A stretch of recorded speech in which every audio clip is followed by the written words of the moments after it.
You need someone following you with a camera all the time. I do, man. So going back to the LSD, we have our plain Jane LSD. You buy it, you love it, you fucking know it. You know what you're gonna get, and that's what you get. And then on the other side of the spectrum, you have your clean LSD. Much noticeable, not necessarily with potency, but you notice the effect is much more cleaner on your body, however you want to relate it. And then on the other side of the spectrum, you have your dirty stuff. You know, this is the shit that's gonna turn your fucking stomach into knots, make your fucking back hurt. I like comparing this to LSD, even though this is nothing similar of effect. You can compare all these things I'm about to be showing you into this characteristic. If you're an experienced psychonaut, you know the difference. And you know there's a lot of things that are parading under the name LSD. And they all have different effects on the body. Some have negative, some have positive, whatever. But you have your clean, you have your baseline, and then you have your dirty to kind of compare. You have your Amanita chrysoblema. This is the flag Garrick. Most common, most abundant, biggest. I mean, these are flushing right now. This is your baseline. This is your plain Jane. Know what you're going to expect. These are all in the same section of Amanita. They have these isoxozal derivatives among other compounds that are also being studied. So this has to do with different medicinal effects that I'm going to be talking about with a few of these different mushrooms. This is your base. You know, this is hands down. You want to experience isoxozals. Get a Muscaria. You know, it's not going to be strong. It's not going to be super clean. It's not going to be super dirty. But you kind of need this to make a comparison to know what's clean and know what's dirty. So these are all in Section Amanita. And in Section Amanita, there's 3 subsections. You have your Muscarioids. You have your Gematoids. You have your Panthers. All right? These are your big 3 groups. And over here, we have Amanita crenulata, which is kind of a little different than everything, so we can't put it in a group. But for your 3 bases, where you're going to have multiple species inside these clades, you know, you have Stirps muscaria and its other sisters. You have your Gematoids, you have your Panthers, all right? So baseline, Amanita chrysoblema, flag Garrick. And then we're going to go into subsection Gemate, which is your Gematoids, and there's a lot. The ones we have in New England, you can call them Amanita russelloids if you have to look it up. This one is actually species N08. This is a complex, all right? So we give numbers to these. We know they exist. We have descriptions on them. We haven't named them yet, all right? So we give them numbers. And as science progresses, we're going to give this a name at one point. But these are species N08. One thing I do want to note, here in New England, the Panthers, we have a few different number one. I'm sorry, these aren't Panthers, they're Gematoids. They prefer hardwood, all right? Muscaria, 90%. Pines, 10% I've seen them on hardwoods, mainly a pine associate in my eyes, although it's not picky, along with all of these. Panthers, pine. Likes pine, likes hardwood, really no hit or miss, but prefers pine. Crenulata also prefers pine, but can't host on hardwoods. So all right, we got baseline, russelloids, Gematoids, these are clean, all right? Notice the size of the caps are a little bit smaller, all right? Much bigger than some of these big ones, and a lot of these are just crushed because these can get the size of dinner plates. These typically won't get much bigger than this, all right? This is your clean stuff right here, and then we have 2 different Panthers. So we have Amanita subvelatypes, and we have Amanita multisquamosa, all right? Some also think that these may even be the same species, and it's a big complex. This is the multisquamosa complex. You know, this is subvelatypes. Probably fits in this complex. They're really close in relation, but I brought this. Something I've noticed here is multisquamosa here in New England tends to be more on the white side, all right? Subvelatypes tends to be more on that yellowish straw brown kind of side. One thing I've noticed with potency, or again, when I'm talking dirtiness, I've noticed that the darker the pellicle, maybe will come off as a little bit stronger versus the ones that have less pigmentation, all right? And these can have some colorations to them. They can be brown and gray. Subvelatypes, I mean, these I find white most of the time, all right? So back to the Gematoid, this is your clean stuff. These are your Panthers. They're in subsection Pantherine. So these are your dirty ones. And then we have Amanita crenulata, which doesn't fit in any of these subsections. This we call the poison champagne Amanita. Now these motherfuckers pack a punch compared to all these, all right? I just want to throw that out there. Really, closest thing I can think of would be your Panthers. And again, we're in New England, so you'll have things more in the Pacific Northwest. You hear this Pantherine syndrome as these very strong, hard-hitting things. Even they claim that their muscarioids are stronger out there as well. We have variety here. And again, I mentioned the clean and the dirty because me personally, I'm not looking for potency. These all have different medicinal aspects to me. You know, if I really want to sleep, if I really want something to knock me out, Crenolot is my fucking go-to, all right? These ones will do it too. Not necessarily the multisquamosa. That one has more white, so I've noticed that it punches much stronger because it's lost the pigmentation, but it has its other attributes. This subvelatypes, I would throw more on the baseline of your plain Jane out of the Panthers. Once you understand the dirtiness, then you can start playing around with all this other stuff. But this is one of the Panthers we have. We don't have the large pantherinoids like they have in the Pacific Northwest of Europe. So this is what we get here. They all contain the same isoxozal derivatives. They likely contain all the same compounds. Once you start playing with chemical composition, there's over 250 different compounds. And these are doing all sorts of different things to your body chemistry. We really don't know so much about it. Muscarius, chrysoblem is probably the most commonly used for studies, I would say, versus the other. Your Panthers would probably be your next one.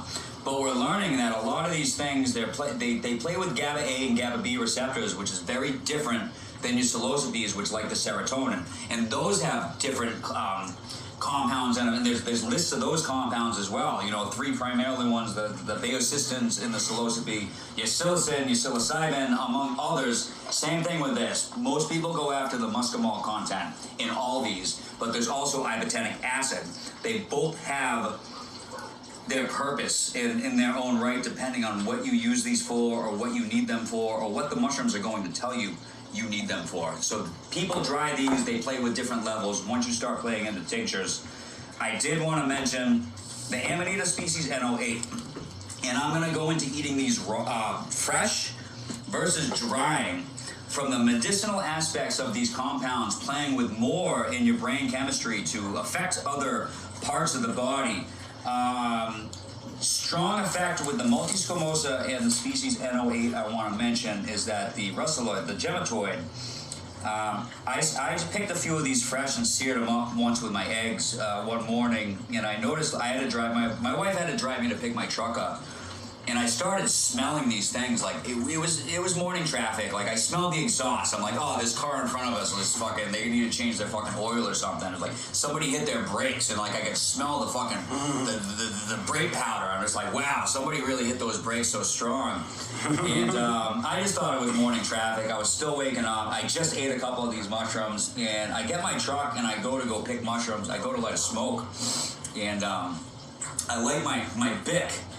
And there's a little flint that's inside, and this must have been about like right here away from my face, and I could smell that shaved ground fresh flint. Like it hit me like a punch, and I realized the gematoids affect your olfactory, and my sense of smell was multiplied 10, 20 times. It was like uncanny. Like it was noticeably different. Worth a medicinal aspect. Again, there's all these compounds found in these mushrooms that we're still studying and see what they do. From my personal experiences, this one gives you a fucking fantastic sense of smell.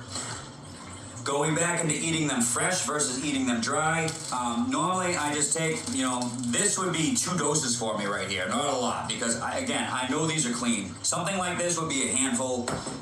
Something like the multisquamosa would be a handful. Something like the velatypes would be half of this as well, like half a handful.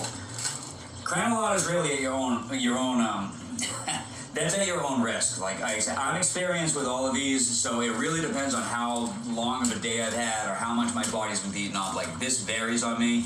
If you want to play with this for the light time, start off small. That's all I have to say. Know what the effects are going to get, and then the next time you can know if you need less, if you need more.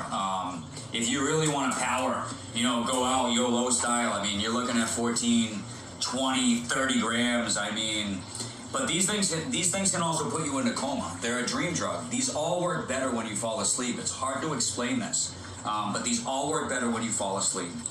It's a mental thing, and we haven't studied exactly what they do in the brain chemistry, but these very abundant, very easy to recognize, and they pack a punch over everything. So if you need it's like taking a Motrin or ibuprofen for a headache. You want something to work fast and action and strong. That's your bet right here. All these other ones will do the same thing, but these Crenolots, these poison champagnes, are something else. I talked about the olfactory with the species NO. Now I'm going to talk about this multisquamosa. And again, I need to compare this to the time that I've eaten it fresh. that I didn't dry it. Now, when you dry these, your muscimol and your ibotenic acid, the ratios change. There's processes. There's many different processes that people use for tinctures, liquids, and all these things. You can play around, and people primarily want the highest amount of muscimol and the lowest amount of ibotenic acid. But me, I've eaten all of these raw in the field. You know, it's a different high. It's not good or bad. It's just you can't compare them too much, but you can change the levels between them. The multi-squamosa, however, I did this dessert a few weeks ago, and I took the buttons, and I don't suggest anybody play with white Amanita buttons. Just stay away from them. Stay away from Amanita in general, you know, in the wild, unless you know somebody that knows what the fuck they're talking about. So I made 6 of these little desserts. They were little egg rolls of sorts, but they were sweet and dipped in chocolate and stuff. I actually did a psilocybe ganache. I did the magic mushroom chocolate sauce that I had these dipped in. And something I realized about this after microdosing for X amount of weeks and months is that, you know, after a while you need to taper off and kind of tone yourself off. Your tolerance starts to build up. You need to take more, whatever, and you have to tone it down. I ate these one night. And the next morning, I took my normal dose of microdose, and it was like it took care of that whole taper of a few days of not doing anything to cleanse your body of this shit. Whatever is in this played whatever fucking brain chemistry I had and reset me back to that day 1 of my cycle. So worth a note on this from a medicinal aspect. Olfactory, getting your body back to regulatory stats when it involves using chemicals to affect your levels of whatever. And then also just your isoxozals in your dream states as well. I do want to note now some adverse side effects which aren't necessarily bad. If you take too much, or heroic doses, what they call, time schisms can happen. You know, shit can move fast, shit can move really fucking slow. Colors may seem a little off, or perhaps even in extreme cases you can lose your ability to see colors, almost going into black and white, or what's that? Not Kodachrome. Yeah, that Kodachrome kind of look to it. I ate Pantherinas from eBay when I was a kid. Yeah. And like I was like in a drunken state, and everything was kind of almost black and white. It was very dull. Yeah, there's a lot of things that can happen with these, and one thing I know is this, especially these. Now this one I collected this year. This is September, so it was just a few weeks ago. We're in our first flush. We get 2 more. I usually like to cure these for 3 months. I don't have any science or backing behind that, but I find that the effects, so something I noticed, I've been drinking tea with this, is that I'll wake up in the middle of the night to go to the bathroom, which is just old age, it happens anyways, but I'll notice I'll be like drenched in fucking sweat. So perspiration or salivation is not uncommon. Whatever toxins are in this, there are things. There's muscarine in this. Very low concentrations, not one you have to worry about. Does that have an effect on the sweating and perspiration? Probably, maybe, I don't know. Also, the ibotenic acid is looking into it. I find I sweat a lot more eating these raw without drying versus drying. When you dry all these, you're making the muscimol go up and you're making the ibotenic acid go down. And there's more detailed things that you can play with numbers if you want to get more science, playing with citric acid and cook times and pressures and things like that. But just a rundown on this stuff, some warnings about the, and again, it gives you like this drunken-like state. Only in serious cases I wouldn't drive, and that's on you, on your drinking and driving. You know, when I was a drinker,